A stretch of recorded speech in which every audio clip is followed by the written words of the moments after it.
Flavio, proseguiamo un attimo sulle problematiche, chiamiamole non strane, le nostre, insomma, di tutti quanti noi, delle aziende, delle famiglie. Qua io lo chiedo praticamente a ogni onorevole e lo chiedo anche ai confindustriali quando li incontro. Abbiamo una necessità assoluta di energia, si sente di tutto, incrementiamo le centrali col carbone, andiamo a pescare un po' di gas nell'Adriatico, però si parla di un 5-10% da queste manovre. Quali sono le proposte normative concrete realizzabili nel breve termine per un sostegno alle famiglie e alle imprese dirette che possono incidere nel breve periodo? Perché il lungo probabilmente riusciremo a reagire, ma il breve che si fa?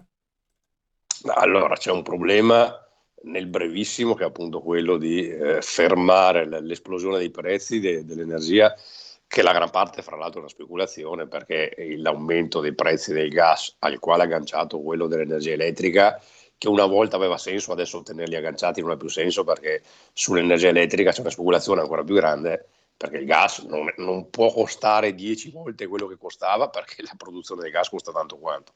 La guerra in Ucraina incide, ma anche poco, perché in realtà appunto la speculazione sul gas era cominciata prima, ma fa parte, ripeto, di quello scontro di cui sopra Stati Uniti e Cina. E quindi bisogna sganciare il prezzo dell'energia elettrica da quello del gas, perché comunque oggi in maniera surrettizia noi paghiamo l'energia elettrica molto, ma molto di più di quello che costa la produzione.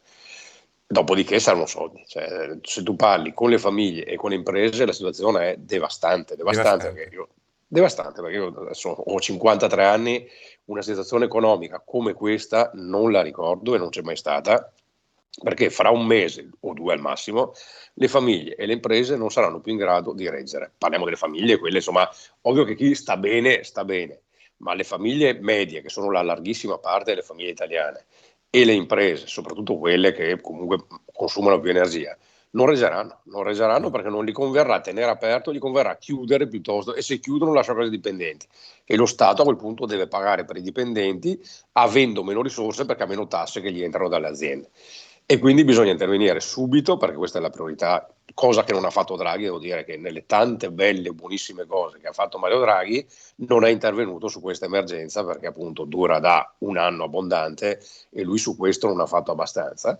E quindi dovrà essere il nostro governo a intervenire immediatamente a livello anche europeo per far sì che ci sia una risposta europea, perché è vero che ai noi l'Italia è il paese più dipendente dal punto di vista energetico e quindi dicevo ci vogliono delle misure immediate per bloccare questa speculazione, per fermare il costo dell'energia elettrica, per mettere soldi per famiglie e imprese.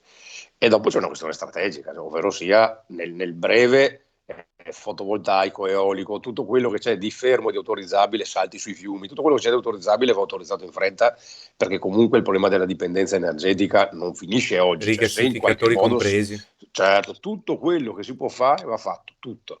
E dopo va fatto un ragionamento nel lungo termine sul nucleare, perché è vero che il nucleare ci metti 8 anni a mettere in piedi una centrale, Però ma non è che perché ci metti 8 anni dici allora non lo faccio, lo fai sapendo che fra 8 anni non devi andare in ginocchio dalla Francia o dalla Germania o dagli sloveni a farti dare l'energia elettrica perché te la produci tu. Quindi un governo deve ragionare sul lungo periodo e questo periodo drammatico forse ti obbliga a fare strategia energetica, cosa che in maniera seria un po' non si faceva. sì, sono d'accordo, son d'accordo. Bisogna puntare in questa direzione, ci vogliono tanti soldi, proprio come hai detto all'inizio della tua risposta. Flavio